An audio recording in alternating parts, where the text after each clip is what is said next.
Yo, what is it guys, welcome back to the channel. In this video, we're going to go ahead and replace the brake pads and rotors on the INFINITI M45. There's a few indicators that kind of showed me that the brake pads are low or bad. And one of them is the brake reservoir was low, the brake light turned on, and the rear rotors, brake pads are making noise. So on the brake pads, it's going to be this little like pin. Once it starts getting too low, it's going to get closer and closer to the rotor. And once it makes contact and you start moving the wheel or the rotor up and down, it's going to start making a lot of noise, which is telling you that you need to go ahead and replace your brake pads. The brake light was on as well. I added fluid to the reservoir, but you shouldn't really ever have to add fluid in the reservoir. If you do, you have a leak, which is not very common, but it can happen. So you need to check those things to make sure that everything is good with your brake system. And in my case, the brake pads are completely gone, and I'll show you guys right now what they look like. So let's go ahead and jump forward to that point where we start taking everything apart. All right, guys, so I already started working on this side. I removed the two bolts that go right here. They're 19 mils. They're right on the back on the caliper. So I put it up here. That way it doesn't cause any strain. But it would be those two back there. And then you have another one at the top, which releases the brake pads. And now we just got to work on the other side. But these don't look bad. These actually look pretty good right here. The ones that are horrible are these right here. As you can see, they're completely gone. They should have been changed a long time ago, which is why they're making so much noise right now. And here's the other one. But right now I can see that this looks completely shot right here. You can see some little cracks right there. And then you can see the suspension in here is pretty much the same as like a 350Z and or G35. Has the forks here in the rear. And then it has a spring bucket right here, same thing as the 370Z as well. So you can pretty much see that the suspension is interchangeable between both. But let's go ahead and work on the other side.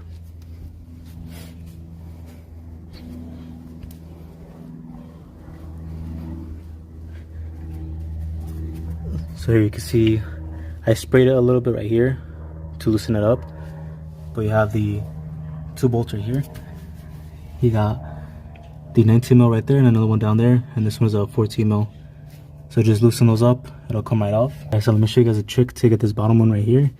You need an extension, as you can see right there, connected, and then I go into a 19 mil, and then here on the side I'm using the extension from my jack to get more leverage on my ratchet right there.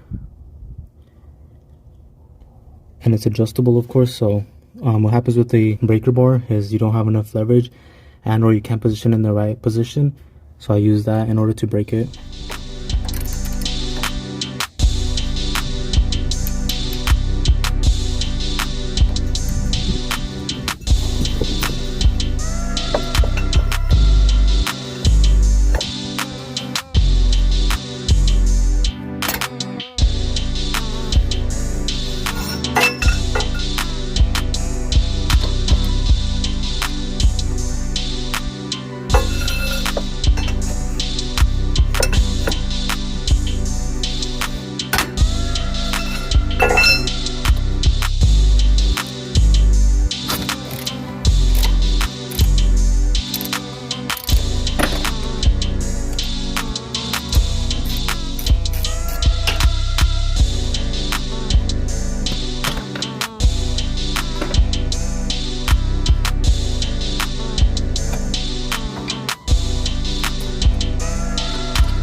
Alright, I'm going to show you guys really quick how I press in the brake caliper without like any special tools or anything. But essentially what I do is I grab the brake pad, I place it in right there,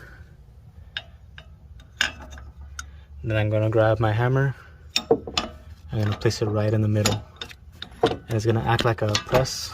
It should go down a little bit more, and then what you're gonna do is with one hand you're gonna hold it right here, and then the other hand you're gonna pull towards yourself, and that's gonna act like a press to push it in. So let me see if I can position the camera somewhere right here. You guys might be able to see that. I'll hold it.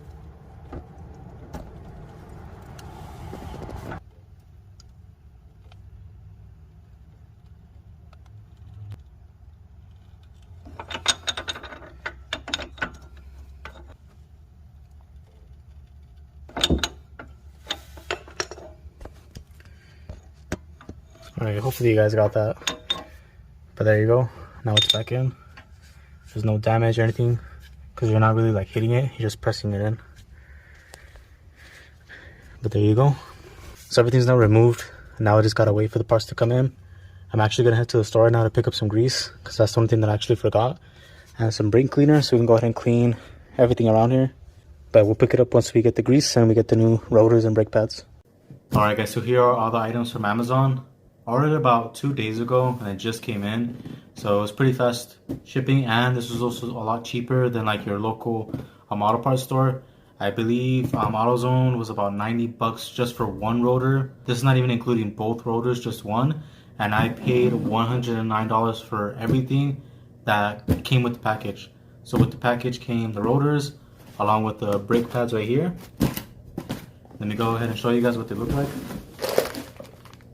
So here's one of the rotors.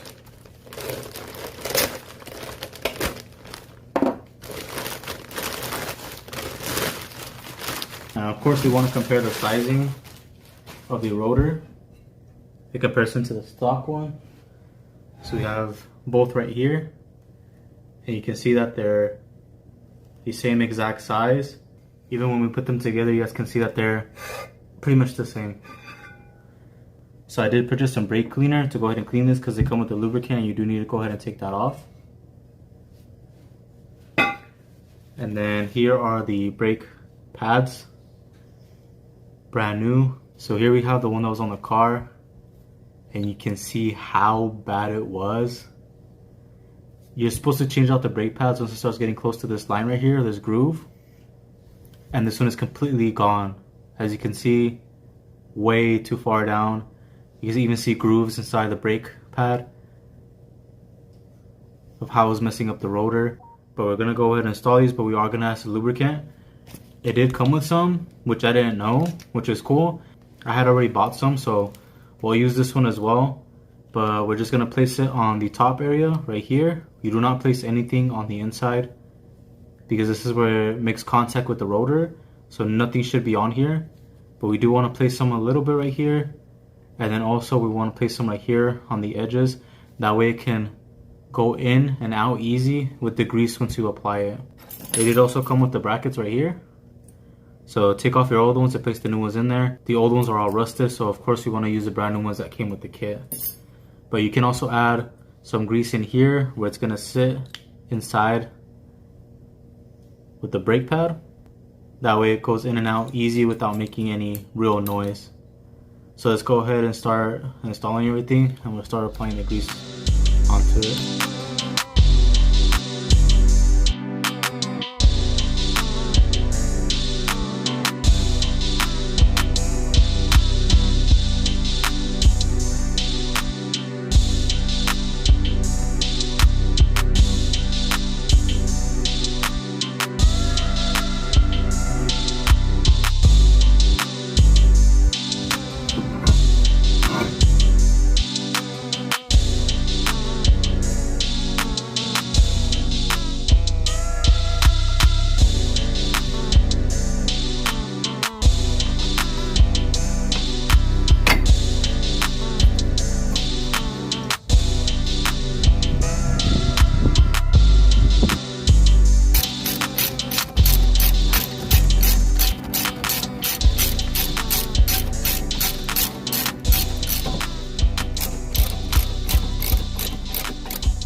Alright, so everything's installed now.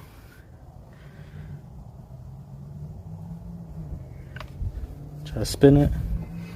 We do need to clean it with brake cleaner because it has a lubricant. So we'll just spray it down. And it is going to be a little bit loose, but once you put the wheel on, it'll tighten everything up. But this little thing right here, this bracket, goes on the inside. It doesn't fit over here. It interferes with this part right here, so it has to go on the inside.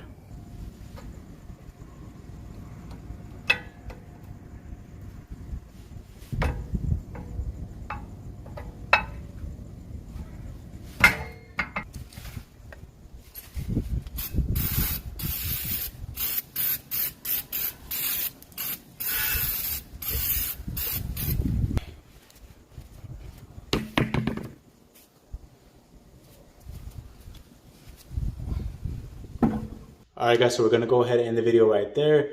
Finally replace the rotors and the brake pads in the rear. The fronts are actually good, but it does need some grease. It doesn't have any at all. So I'll most likely have to do another video on that, removing the brake calipers in the front. It's the same process for the front, just the rear. You have to make sure that you disengage the emergency brake, because if you leave it on, you will not be able to remove the rotor. So keep that in mind. So as much as you hit that rotor, and if you have that emergency brake on, you're not going to be able to take it off. But the front is actually a little bit, I guess, easier because it's a little bit bigger, and you can actually move the wheel to the other direction in order to use a breaker bar. So the front is actually easier and a lot faster because you have more access to be able to use a breaker bar. But that's pretty much it with the install. The noise has completely gone away. I did refill the brake reservoir as well. It's all good, no lights anymore. So now when it comes to the lights on the dash, everything is pretty much gone. So that's the next video, is to go ahead and take the car to get the emissions done. It should pass because it has no check engine lights. In Arizona, as long as it doesn't have a light, you should pass. But we'll see how it goes once we get there. That's going to conclude the video. Thank you guys so much for watching. If you guys want to watch more videos on the M45 or my 370Z, make sure to consider subscribing. You can also follow me on Instagram as well. I'll leave it somewhere around here. That way you guys can go ahead and follow me. That's where I post a lot of my pictures and things that I do to the cars beforehand, before I even post it on YouTube, because a lot of the times I record my videos and I don't actually get to post it until like a few weeks later. I might have already posted it on Instagram. But thank you guys so much for watching. Make sure to like, subscribe, hit that bell notification, and I'll catch you guys in the next one. Peace.